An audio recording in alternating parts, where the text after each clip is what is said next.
Good morning. My name is Ria Jindal, and it is my privilege to welcome you all to this year's Neuqua Valley Veterans Ceremony. And my name is Mylan Ross. It's our honor to be your host this morning. In addition to being proud Wildcats, we both have a great respect and appreciation for those who have made the admirable choice to serve and defend our country.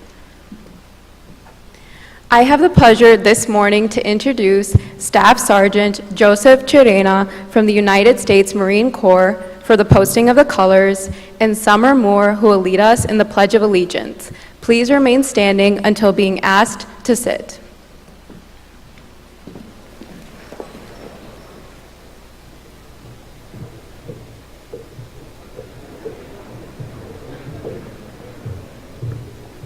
At this time, would you all please stand for posting the colors?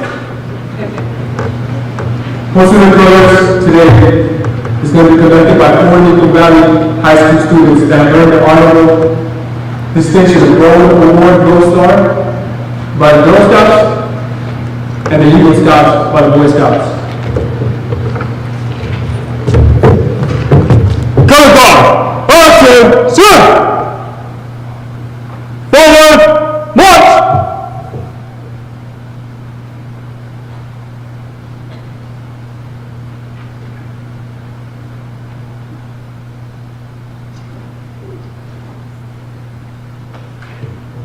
Color guard, halt! Color guard, prepare to post the colors.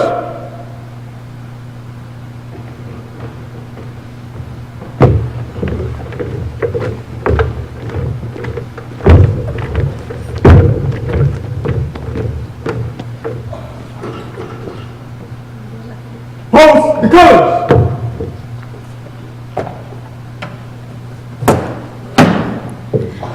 I pledge allegiance to the flag of the United States of America and to the republic for which it stands, one nation, under God, with liberty and justice for all.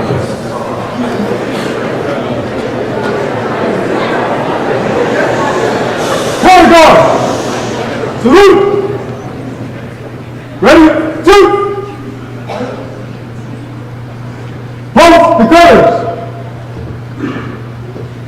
Color guard, retreat.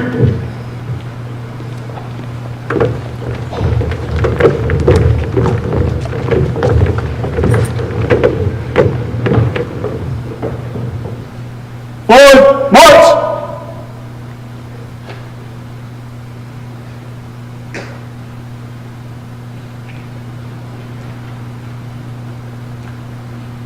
Color guard, halt. Dismiss. Please remain standing for the singing of the national anthem performed by Neuqua Valley senior Kelly Redman.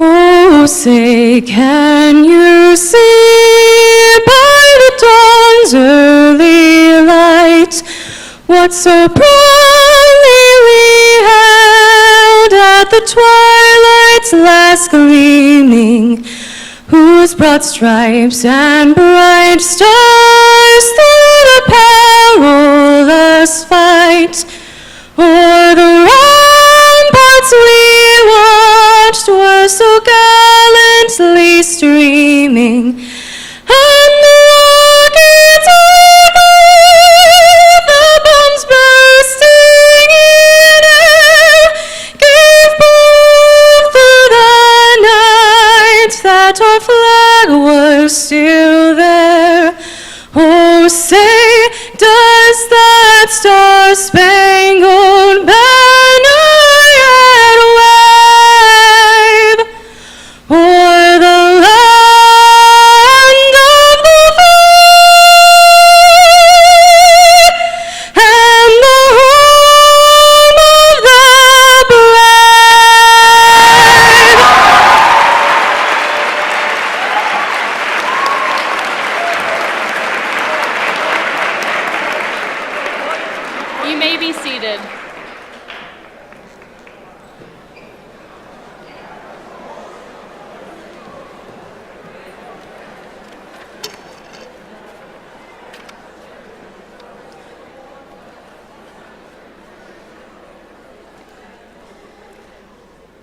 Our theme for the Veterans Ceremony is family.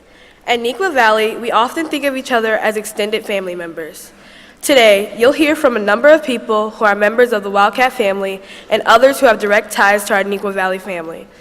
Hear how one student's interest to support troops led to a massive candy collection. Get insight to an organization's interest to support our troops. Watch video messages from Neuqua alumni who have served or are currently serving our country. Listen to one of our Neuqua Valley parents who gave more than 20 years of his life to the service of our country. Hear from Neuqua Valley students who have decided to answer their call to serve in the Air Force.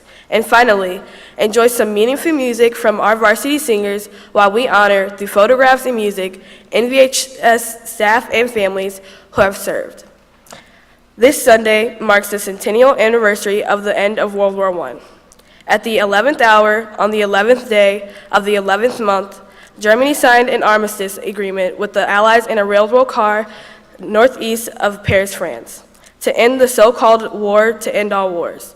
When the fighting finally drew to a close, military casualties were estimated to be between 30 and 40 million, with millions of additional civilian casualties. April 1917. The United States enters World War I. For 2.5 years, France and Great Britain have been deadlocked in an epic struggle with Imperial Germany. Millions are dead, democracy threatened. Can America make the difference? Doughboys came from every walk of life and all ethnicities. A resolute wave of African Americans, Native Americans, new immigrants, raw-boned farmhands, Ivy Leaguers. An English nurse wrote, "So these were our deliverers at last, so godlike, so magnificent, so splendidly unimpaired, and so timely." Americans entered the front lines in January 1918. A Marine commander, advised a retreat by a French colleague, answered, "Retreat? Hell, we just got here." More than 1 million young Americans would fight 13 key battles, vanguard of an army 4 million strong. No one on either side anticipated how quickly they would arrive, engage, and decisively impact the war. The carnage ended on November 11, 1918. American resolve had stopped the killing. By itself, World War I did not, could not, make the world safe for democracy. Liberty must always be defended, strengthened, and cherished. On the fields of France, 116,516 doughboys affirmed this with their lives. During 6 months of brutal combat, more Americans fell than in a decade of war in Korea and Vietnam combined. A higher casualty rate than World War II. It is time to honor their sacrifice and renew our pledge to protect our future by remembering our past.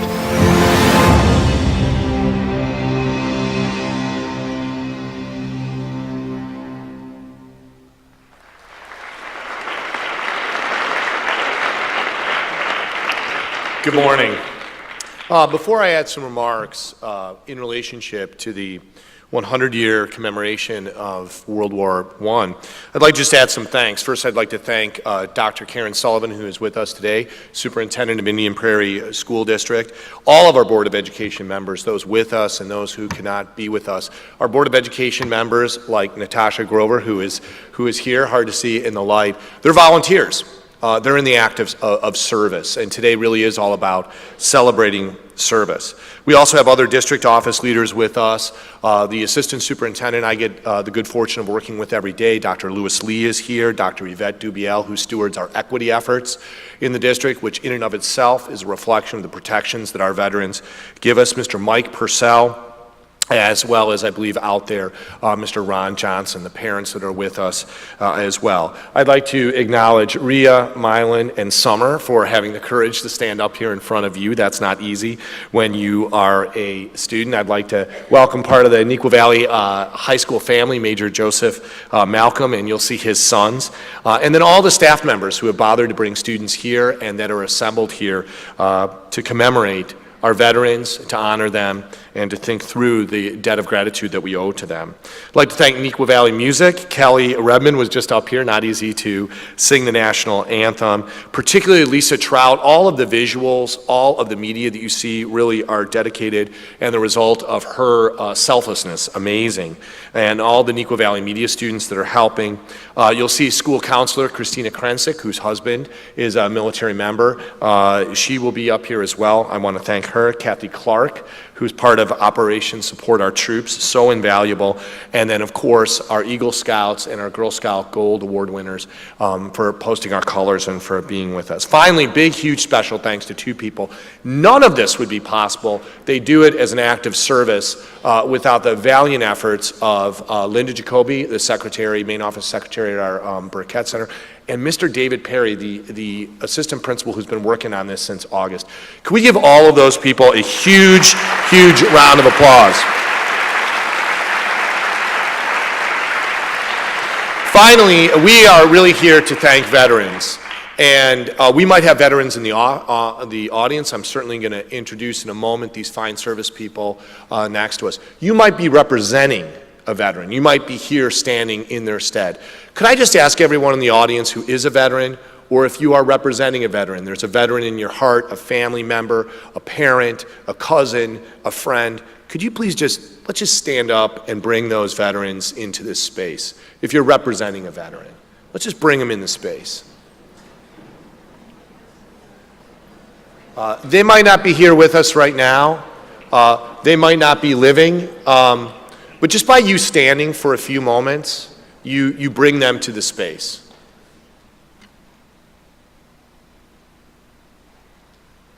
Thank you. You may be seated.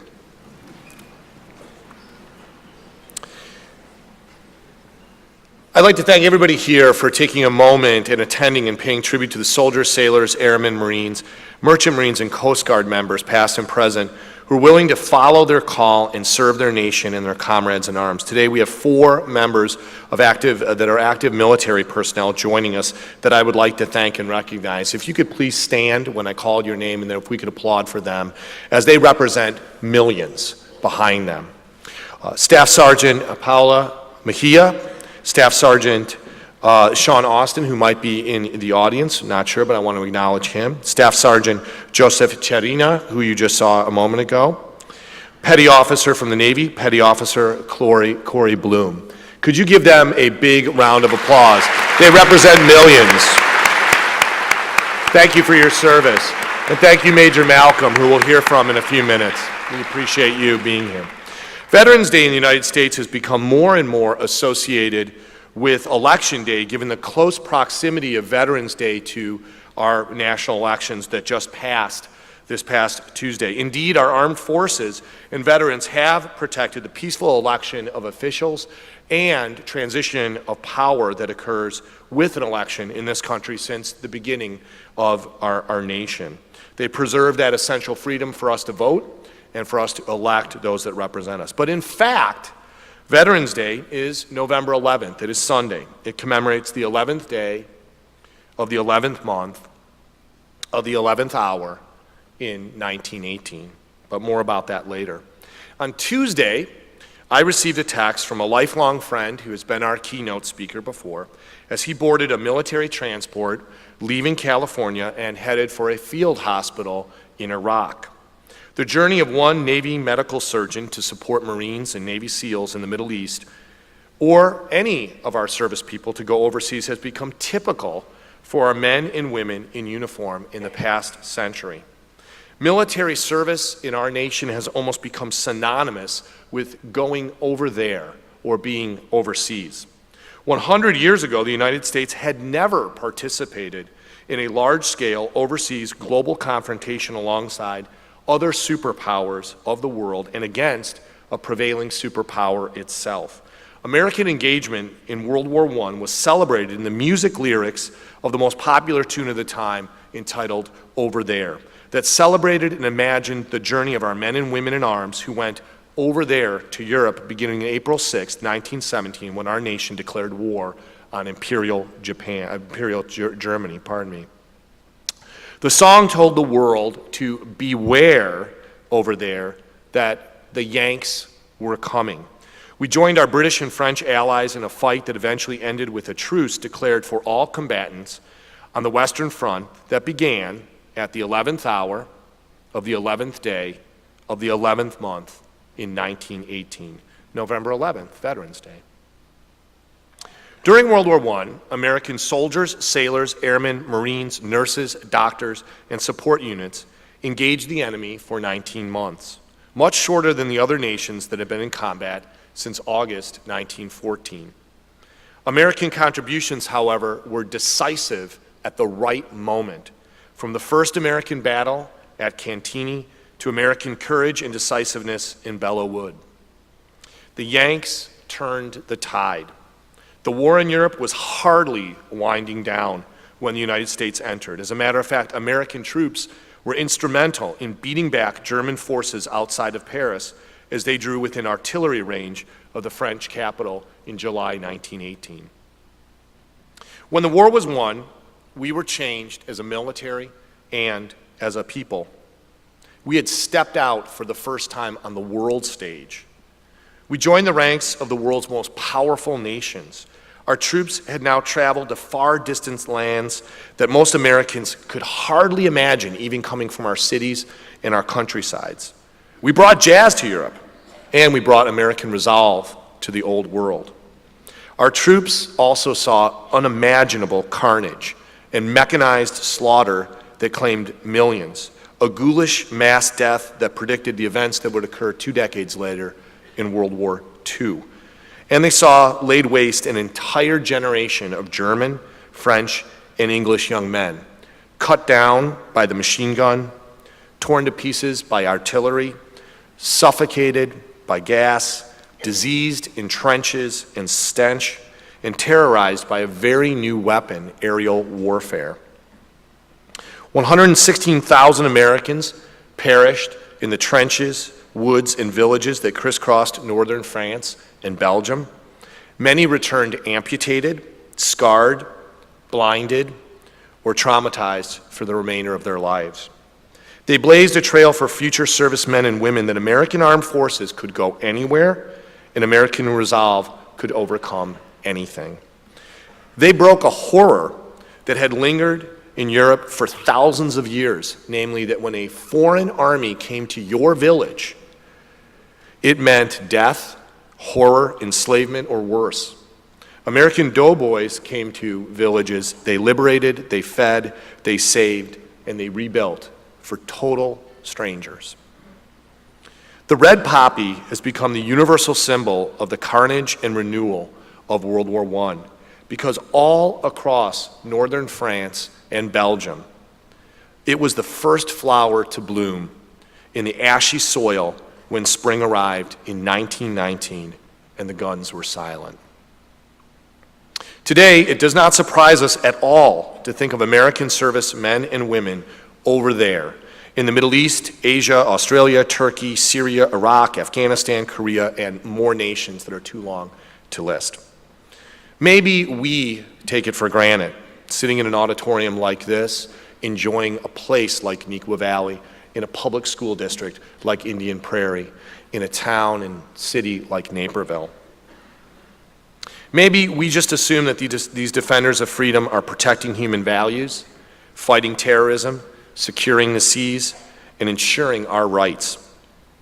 With an all-volunteer armed forces, we run the risk, as a people, of disengaging and forgetting, taking for granted, letting somebody else do the job. I would like to use this moment with you today to encourage you not to forget our World War I veterans and their contribution.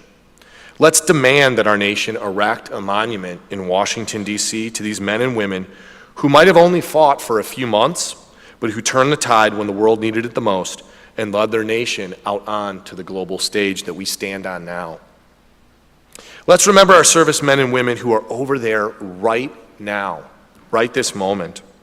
With simple gestures like the work you'll hear about later on from Maya Stone. She's a freshman here at Neuqua Valley High School. She's working with Operation Support Our Troops, and you'll hear about that in a moment, just to collect candy, a simple thing, collect candy and send it overseas.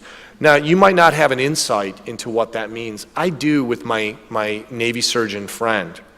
He's assured me that when donations like these arrive in tents and field hospitals, on ships, and at military bases abroad, servicemen and women, more than receiving these supplies and candy and these artifacts, they receive the symbolism that we know they're over there.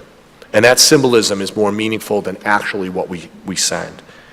Thank the veterans among us gathered with us today that are willing to serve this great nation. And I could ask you to do this Sunday. Set your watch, put your iPhone, make an alarm. But at the 11th hour of the 11th day of this 11th month, pause what you were doing. Take a deep breath. Maybe let the wind blow over your face or the sun shine on your skin. And be grateful that at the 11th hour of the 11th month, your freedom, your rights stand protected by the honor and sacrifice of these veterans and our active duty armed service members. Thank you.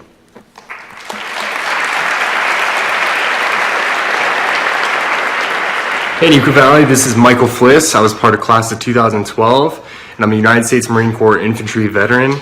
I spent 5 years in the Marines as a machine gunner, doing 2 deployments over to Southeast Asia and surrounding countries, working closely with foreign militaries and other foreign agencies. To me, when I graduated, I already knew I wanted to join the military. It's something I already had lined up. However, before then, I didn't really see college as a real fit to me. I wasn't ready for college, in my opinion. I wasn't disciplined enough for college, in my opinion. The Marine Corps provided that structure I needed to be successful and to really give me that firm platform to get out and provide for my family.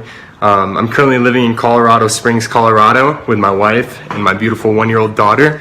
And every day I miss the Marine Corps. I would never take it back. It was one of the best decisions I've ever made. So for anyone that's looking to join the military, I highly recommend it. Even if you're not, in the infantry or anything like that, there's still a lot of good opportunities. I'm going to school full-time, working full-time as well. And my college is paid for, and I got to see the world. So, it was definitely one of those things that I'll never take for granted, and I'm happy every day of my life that I was able to do so. And so other than that, happy Veterans Day to all you guys. I hope you have a great weekend, and go Wildcats. My name is Noah Herdman. I graduated from Neuqua in 2018. I go to the Merchant Marine Academy as my freshman year, which is called plebe year. What it means to me to serve and why I went to the Merchant Marine Academy is to become better as a person, to use my college experience to better myself as a leader, as a person, and to get a great education, while also being able to have the option to serve my country. Hi, I'm Krista Louder, and I graduated Neuqua Valley High School in 2009. I decided to join the Air Force, and I'm currently a captain in the United States Air Force. I'm stationed at Eglin Air Force Base right now, and it's been a great reminder being out here as we support our hurricane victims from Tyndall Air Force Base. The reason why I joined the Air Force was because it's an opportunity to serve. I have a family that has given their whole lives in service, and I wanted to make sure that I could follow in their footsteps. Right now, I'm super excited about the adventures we have ahead of us, and I cannot wait to continue to serve our country because I know that this is a land that we're free, and I know a lot of people don't have that freedom, so I'm just happy to continue serving in that capacity.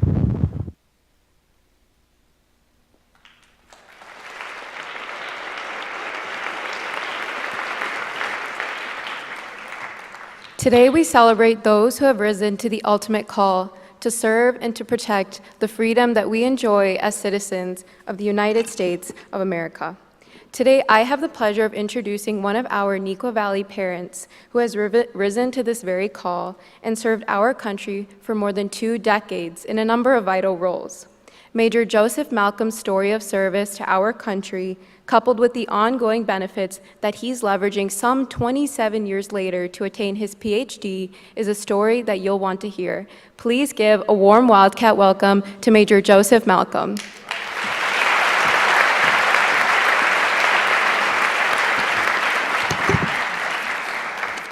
Good afternoon, Neuqua Valley family.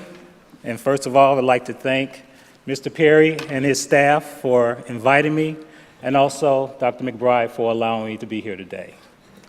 By a show of hands, I would like to see all of those who know exactly what they want to do after graduating. About 2 or 3 there. How many have kind of an idea of what they may want to do? Oh, that's good, a little bit more. How many have no idea at all? There we go. And how many are just worried about graduating, period? I think that was my vote. All right, I appreciate that. Well, I thought that I wanted to know what I wanted to do right after I got out of school, going away to college, because that's what my parents wanted me to do. That's what my academic counselor told me I was smart enough to do. That was something even my pastor at church told me, that it would be good for me to go away and have that experience, to get out of my parents' shadow. On top of all of that, I had the extra pressure of being the first one in my family to even have the opportunity to go or think about college. So I just wanted to make everyone proud. I felt like I was doing that for them more than doing it for myself. So needless to say, I went away to school to the University of Illinois at Champaign-Urbana right after graduation. It's close to home, but yet still far away. When I got there, I was excited being on my own, had an opportunity to have a roommate with someone I was very close to in high school. Things could have not been better. Then reality hit. I was a pre-med major at the time, so I was trying to juggle 3 science classes, all with labs, along with 2 other classes. And then at the same time, trying to hang out with my friends, because, you know, that's what we do when we're away from home.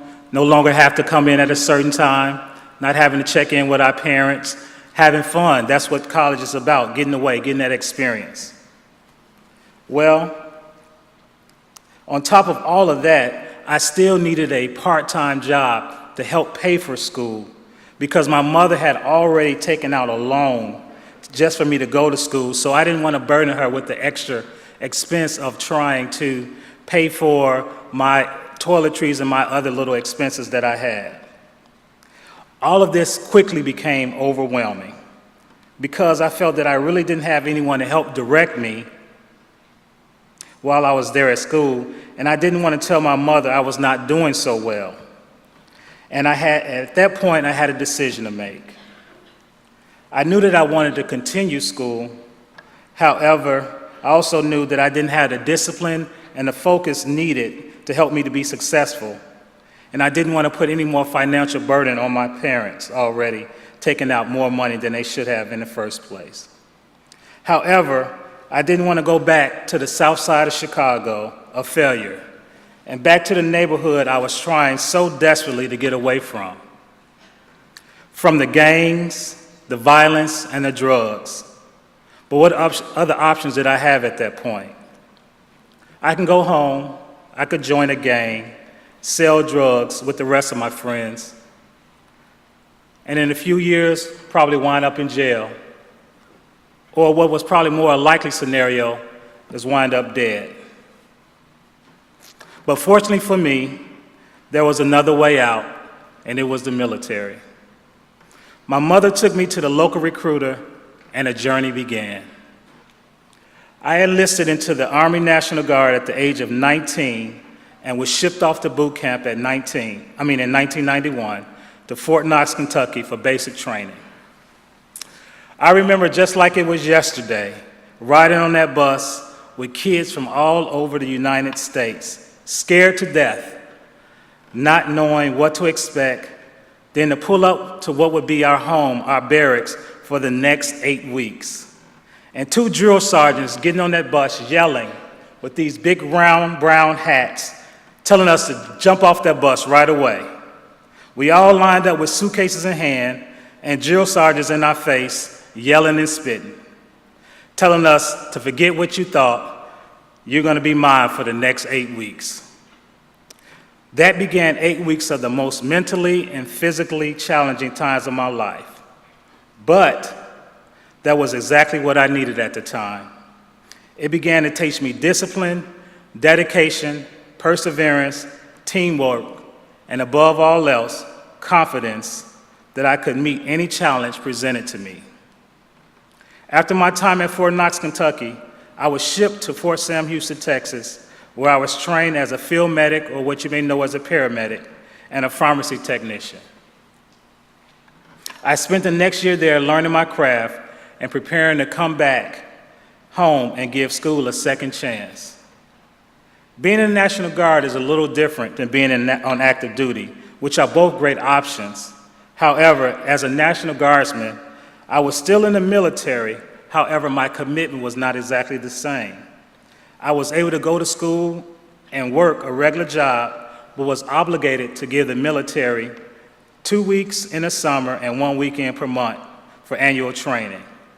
And because of that commitment, I was given the Montgomery GI Bill and the Illinois National Guard grant, two separate grants that paid for up to 4 years of college. So I enrolled back into school, but I knew it would be different this time. This time, I was going to school equipped with the discipline, mental toughness, and confidence that I gained through the military. I enrolled into a 4-year nursing program with a very demanding and rigorous program,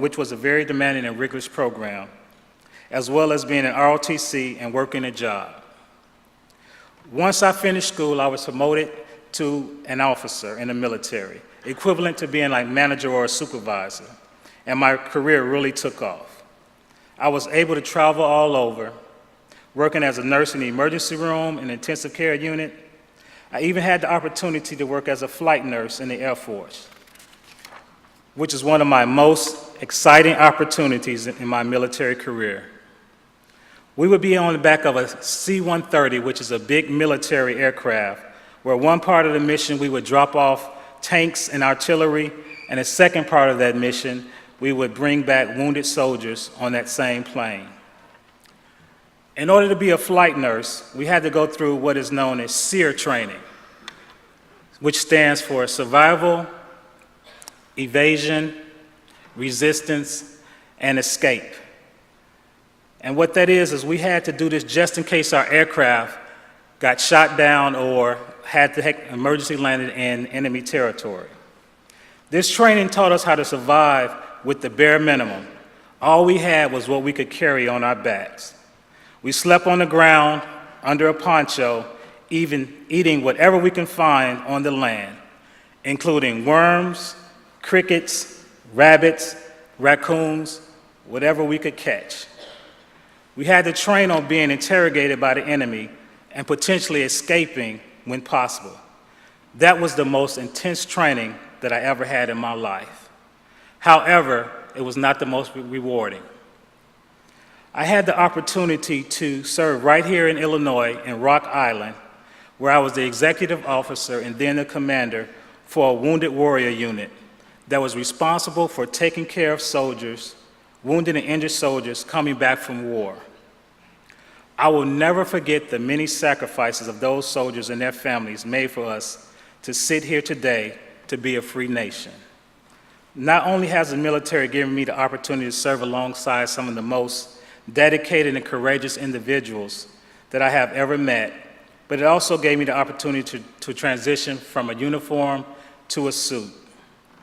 As I mentioned before, I was given the Montgomery GI Bill and the Illinois National Guard grant, which paid for all of my undergraduate nursing program, my master's in health administration, and is still currently paying for me to go to school right now as I attain my doctorate. Because of this, I have worked in a lot of senior level executive positions in civilian hospitals and now I have the honor to continue to serve our active duty servicemen and veterans at the North Chicago Veterans Hospital. The military has provided so many opportunities for me to learn that I can't even begin to count, as well as meet so many people that have made an indelible mark and impact on my life. So I will end with this. I understand the military is not for everyone, and initially, I didn't think it was for me. But if you're not exactly sure you what to do after school, it just may be an option for you. Had it not been for the military, I don't know where I would be. And if this is something that you're considering, I wouldn't mind talking with you and your parents at any time to get a true and honest perspective. Thanks for listening.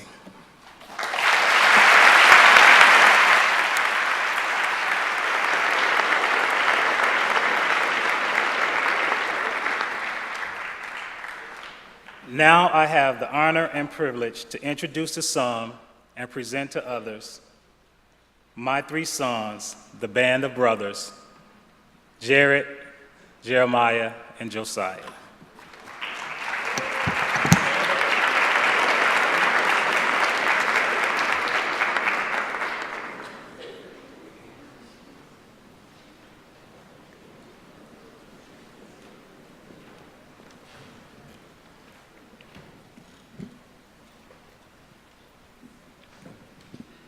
Thank you, Major Joseph Malcolm, for your inspiring story with all of us today, and we cannot thank you enough for your service to our country. Hello, everyone. My name is Christina Krenzik, and I'm a school counselor here at Neuqua Valley High School, and it gives me great pride to be here with the Malcolm family, to not only honor you, Major Malcolm, but to talk with your three sons who are going to follow in your footsteps to serve in the Air Force. Before we begin, let's do some introductions. Hi, my name is Jared. I'm Josiah. I'm Jeremiah Malcolm. For all three of you, what are your specific plans after high school? So what I'm going to do is I'm going to into security forces, which is basically I'm going to be a military cop guarding bases or wherever they want to set me up at. All right, so I'm going to go into cybersecurity, which is basically hacking. Hello? So I would be defending against cyber attacks and also like making also making cyber attacks upon enemy territory and such. Yeah, I'm the only one not to get a job. I failed at getting 10 jobs, so I'm still in the form of processing. Basically, I submit a form for any job that I qualify for, and once I do, I have to roll because I have to go against, it's so competitive. I have to roll for a job, but I didn't roll for any of them. And so I'm still in the form of processing, but the jobs I'm looking forward to do is like avionics systems, which is basically working on airplanes and gunnery. What influenced your decision to serve our country? That was our dad mostly, and I didn't really want to go to college. Like, that was a main thing for me. I think that was the main thing for most of us. We didn't really have the motivation to go into college and do even more schooling. That was just boring. I thought the opportunity to work on our teamwork skills and leadership skills, plus it gives discipline. How was that conversation like at home with your three sons with talking about joining the Air Force? Well, I just want to make sure that we never really try to push them going into the military. My wife is also in the military as well. That's kind of where we met.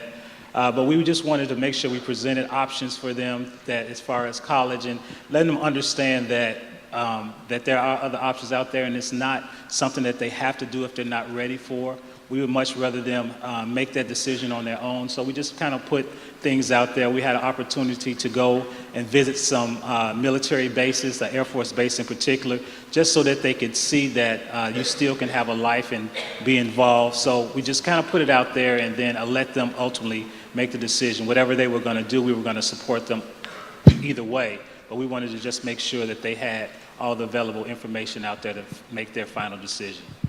You mentioned that you were on the Air Force Base, and you obviously have your father that served in the Air Force, but specifically, why the Air Force?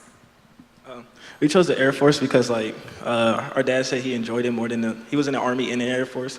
He enjoyed it more in the Air Force, and he said that the benefits were good. So I mean, so yeah. And along with that, they treat you better in there, meaning that the way that they treat the soldiers in the Army isn't as good. Yeah, it is. So sounds like there's a lot of opportunities to the Air Force. Well, I don't want to never disparage any other service, so I'll just say that just some of the opportunities that I received in the Air Force were better than what I received in the Army. So that was kind of what helped me have that decision. Going into a flight nurse, that was not something that was necessarily available in the Army. So that's kind of what skewed my opinion toward the Air Force. Not that any branch of service is, everyone has to make that own decision for themselves. What are your goals after serving in the Air Force?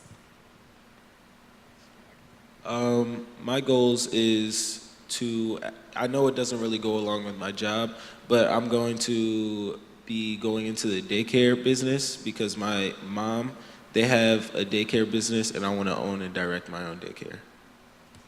All right, for me, it's probably retirement because I'm probably going to be working for the Air Force, like as long as I can. But unless like Google's calling me up to like do some coding and stuff, I'm probably gonna stay in the Air Force. All right, I wanted to be an educator, so basically I want to teach math or science at a more of a downgraded school. I would say like somewhere like in a poverty school.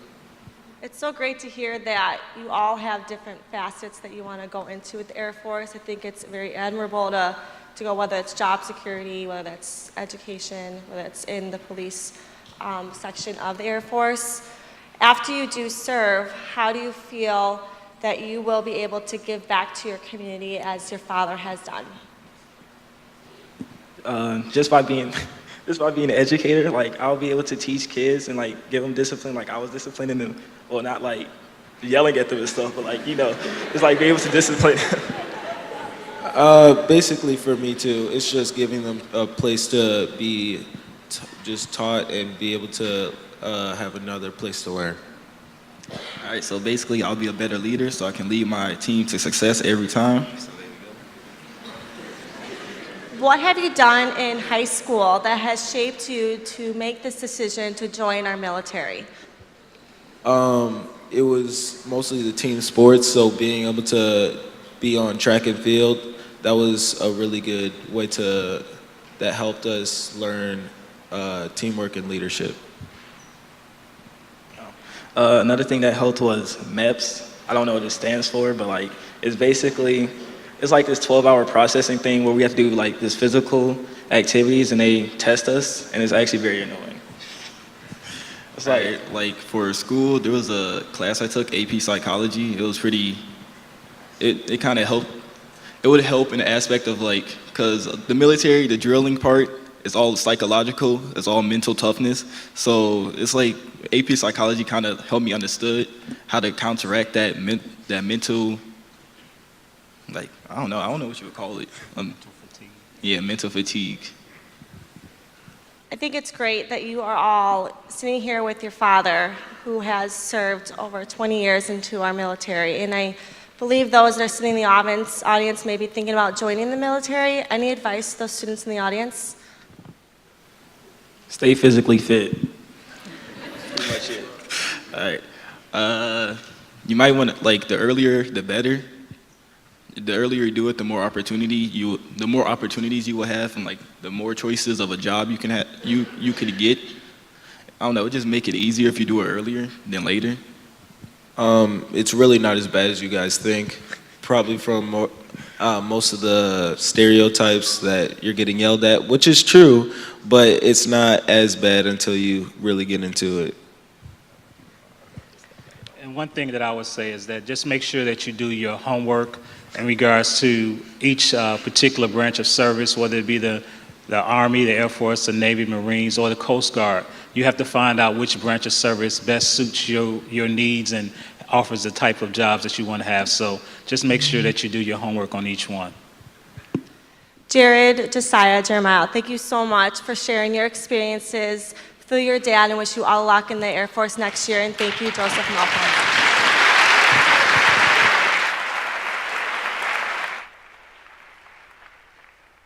Hi, I'm Erin Roberts. I'm a 2018 Neuqua Valley grad, and I'm currently serving at the United States Merchant Marine Academy.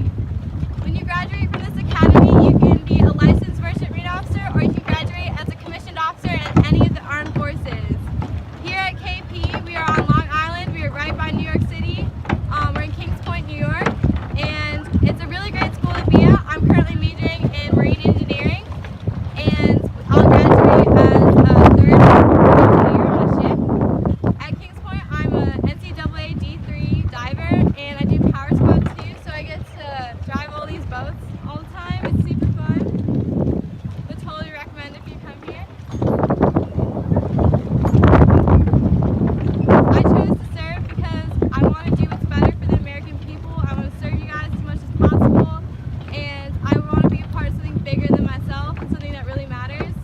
And I really just want to thank Neuqua Valley for preparing me for all the challenges and problems I faced here at Kings Point. You guys prepared me very well for this. Thank you so much. Go Mariners, beat KP, and as always, go Wildcats. Good morning, this is Private First Class Castillo. I graduated in 2018 from Neuqua Valley High School. I currently serve in the United States Marine Corps. Right now, I'm actually planning on going to School of Infantry November 6th up in San Diego, California. I chose to serve in the military to protect my family, friends, and loved ones. It means everything to be able to serve my country. The amount of pride I gained from being able to enlist and now currently being a United States Marine is uncomparable to any other feeling. My name is Caitlin Sullivan, and I graduated from Neuqua in 2004 as Caitlin Schwamberger. After graduation, I joined the Navy by attending the United States Naval Academy for 4 years and then becoming a commissioned officer. I decided to join the Navy because when I graduated at 17, I knew that I wanted to make a difference and help people, but I wasn't really sure how to do that on my own. So I chose to join the military, get a great education at the Naval Academy along the way, and then use my experiences in the military to do things that I felt truly made a difference in the world.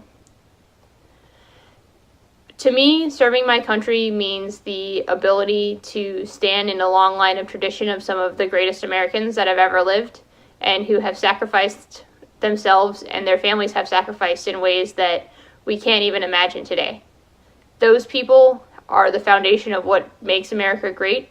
They're the people who gave us the fundamental rights, liberties, and freedoms that we all have protected and hold so dear today.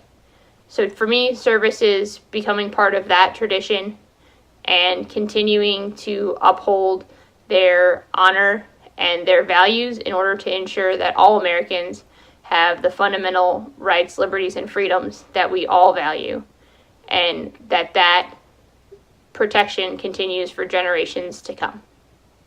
Happy Veterans Day, Neuqua.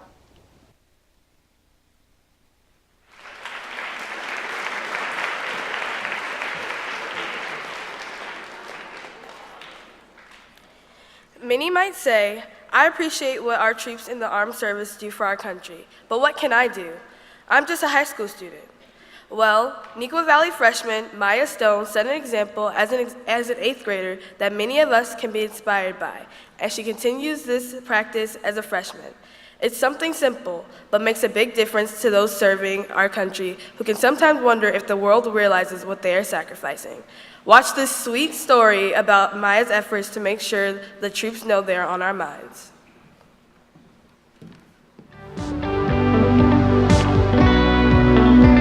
I started the candy drive because of my grandpas. One of my grandpas was a medic in the Army, and then the other one was he fought in the Army. How I started doing this drive is honestly, I thought if I was in their position, Halloween is my favorite holiday, and I love candy. That's basically all I eat most of the time. And so I was thinking, if I was in their position and it's Halloween, I'm thinking I want to be at home, I want to get candy, but I'm off here serving America, so I decided to do this, give them the candy. So if you have leftover candy, just think about what they're doing for our country and donate to them, because you'll feel good about it later, knowing that you helped out a troop. So I started off with crone, and then I also dog sit, and so some of the people we dog sit for were happy to donate. So we got candy from crone, we got candy from dog sitters, and then I donated candy, my sister donated candy. We had some people bring in Smarties, and then some people brought in the big packages of the king-size candy bars. So it was very varied, and they were happy to donate it all. I went and I thought I found a place that could donate the candy. It turns out they only donated 5 pounds, and we had 555 pounds. So it didn't end up working out there. So then my mom and we did some more research, and we ended up finding this organization, and we called them and we talked to them, and they said, yeah, bring it in, we'll be happy to help you with that. Or I started to work with Operation Support Our Troops America, and what it does is it ships out candy that you donate to them. So basically they ship it out for free, you don't have to worry about paying, which is really nice, and they're really helpful, and I really like the organization. Hey cats, my name is Matthew Askren. I'm a 2004 graduate of Neuqua Valley, and after graduation I spent 7 years in the United States Marine Corps and deployed on 2 occasions to Afghanistan, where I received numerous boxes from Operation Support Our Troops. My parents were so involved that they even packed boxes at the local chapter. These boxes did great things for our morale and really helped us out. I appreciate Operation Support Our Troops and the donations that you guys are making so much. Thank you for all that you guys do for the troops.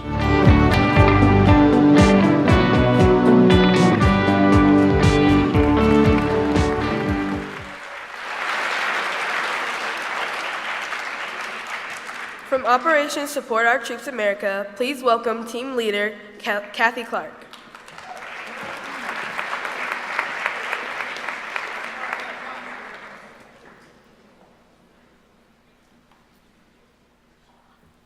Thank you all so much, and thank you to the administration of the school for inviting us. I have to say that's the first time I saw that video, and that is awesome that one of your students received some of our boxes. I'm just going to share a couple little things with you today. The first is just a little story about my family, being that you're celebrating veterans. I have 8 men in my family that have served. I am the daughter, the daughter-in-law, the wife, the niece, the sister-in-law, and the mom of veterans. So we have served in, they have served, I mean, families serve too. We all are part of it when they're involved. They have been in 3 branches of the military, 4 wars. So I have a great appreciation for how you're spending some time learning about it and appreciating it and definitely giving back to our veterans. But at Operation Support Our Troops, we have some awesome things going on, and we don't forget that there are still tons of service people serving. We pack boxes and send them out, and I'll show you some things. We have been packing boxes for 15 years. Our organization started 15 years ago with our founder and her husband. They started packing boxes out of their garage, and neighbors started donating more and said, I'm sure you know somebody, we know somebody, could you send a box? And here we are now. We have hundreds of members. We send thousands of boxes every year, thousands and thousands of pounds. We are an all-volunteer organization, and it all depends on, like Maya, collecting the candy and donating it to us so that our volunteers can pack them in the boxes and send them out. All of our boxes go to men and women deployed in harm's way. So they are the ones that don't have Costco right down the street or can't go to Walgreens or Target or whatever to get what they want. So we help them out by sending these boxes. And I know they're appreciated. After all these years, we still send a lot. We still get letters and pictures and all kinds of things back saying, thank you, we appreciated it. Just to give you a few numbers, last year in 2017, of course we don't have 18 numbers yet because we're not done, we sent 4,047 boxes, and I'll pick it up and show it to you in a second. We are on target this year to send out 5,000 Christmas stockings. Our stocking drive is going on right now. They were at the warehouse this morning. I stopped there before I came here. We have organizations that come in just to have service hours and pack stockings, and then we put them in the boxes and send them. And last year we collected almost 90,000 pounds of donations, and then we send it out in these boxes throughout the year. We don't stop. We don't do it just at Christmas. We don't do it just at the holidays. We don't do it. It's all year round that we send out our boxes.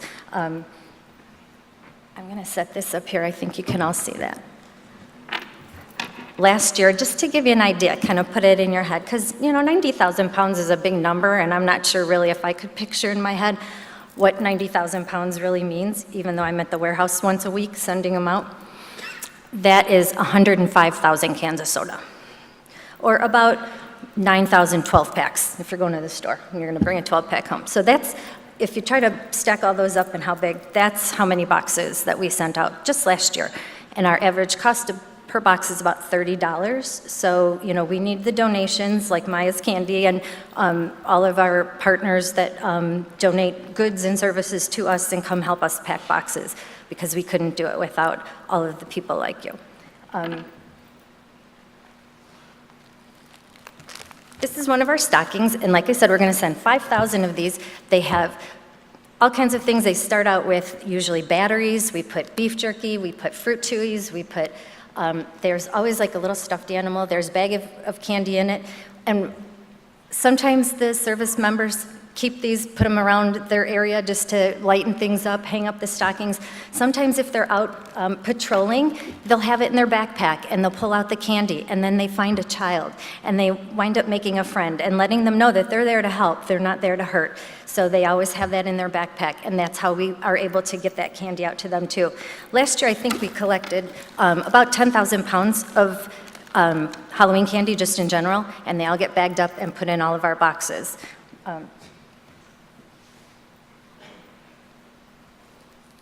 Now this is one of our or a sample of one of our boxes, and it all has all the essentials. Every box starts out with a roll of toilet paper, a pair of socks, and some foot powder. And that doesn't sound like anything important, but when you're out in these areas where you can't get that stuff, sometimes just a dry pair of socks and some powder on your feet is unbelievably valuable. Then there's peanut butter, there's jelly, there's chapstick. We hear they always want chapstick, they want Tylenol or ibuprofen, those sorts of things, cough drops because it's dry, and different things. So these packages go to one service person, they open it up and share it with their unit. So there's cards in there. I mean, whatever we get, we always ship back out. So there's always some interesting things that go in there, but we do try to definitely get the things in there that will make them think of home. We try to put cookies, crackers, whatever, things that they definitely can't get where they are. So it's always kind of nice to have those sorts of items in there. And these boxes cost about $30 a piece to send out. So we do work hard with all our volunteers to try and do whatever we can to support the troops. So thank you so much. I hope you guys enjoy your weekend coming up here, and think about the veterans and think about the military that's currently serving. I'm glad that all of mine are back here and safe and sound, but they were all definitely in their harm's way at their time. So I definitely can appreciate everything that you're trying to do and get educated on what was going on at that time. So thank you again for your time, and have a great day.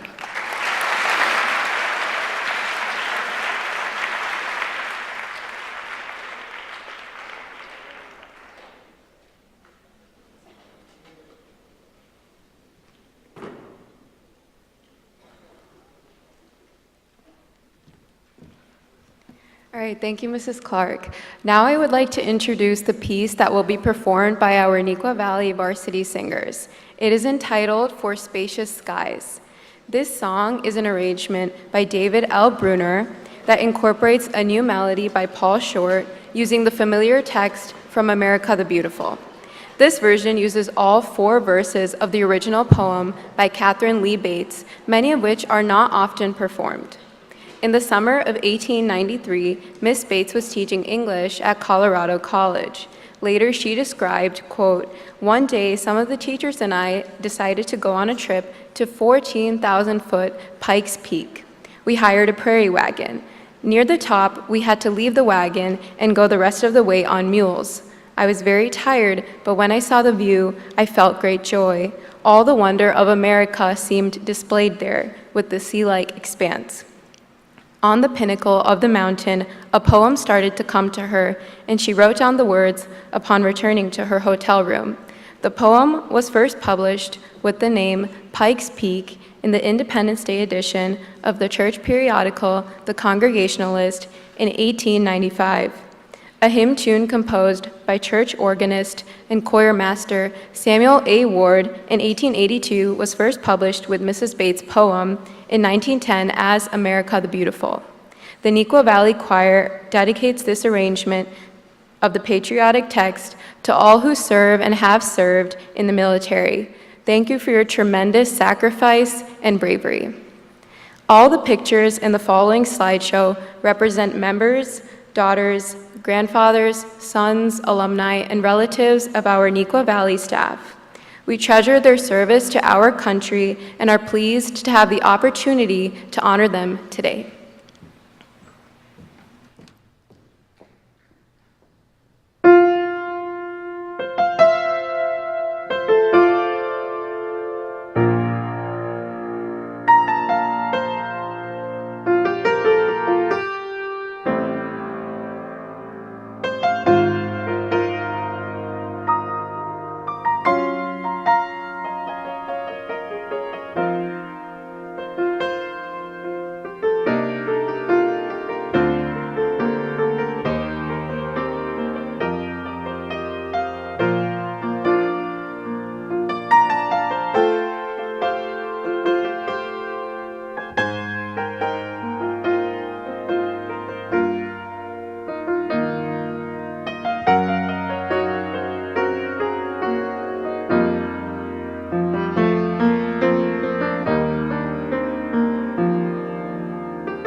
been used often but carry much weight. The price of freedom is high. We cannot afford to forget those willing to pay it. Today, we celebrate America's veterans for keeping this nation the land of the free and the home of the brave. When you see a veteran, take time to thank him or her for serving our country. Thank you all for being here today. Would you please rise as we retreat with the colors?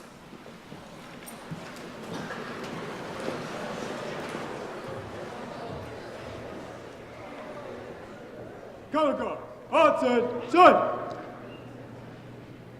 Forward, march!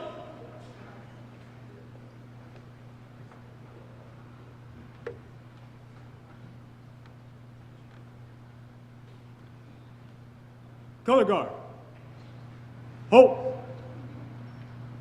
Prepare to retrieve the colors.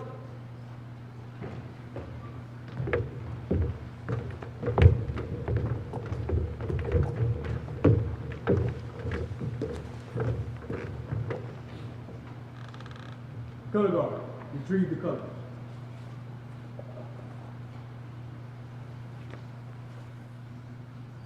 Color guard, retreat.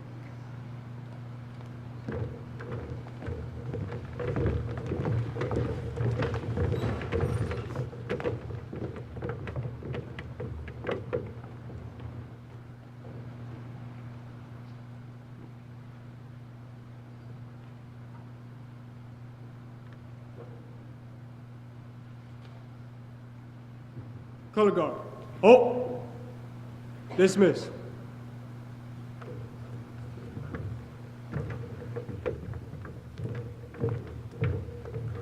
It's a nice quiet. Before we dismiss, I want to give a little bit of instructions to students. Ask everybody on this side in the balcony and here, you can exit outside these doors right here rather than going straight to the back. Before you do that, and I'll dismiss you in a moment, I want to thank everybody for your attention. It's one of the most important things in our nation, and that's the idea of service. Please remember this with Election Day behind us and Veterans Day coming, that freedom is not free, and it calls on all of us as citizens of this great nation to be active citizens. Merely by being here, you've given service and you've given honor to these great men and women who have served us, do serve us, and will serve us. Thank you. You're going directly to 7th period. We are dismissed. Thank you so much. Have a great rest of the day, and please celebrate on Sunday.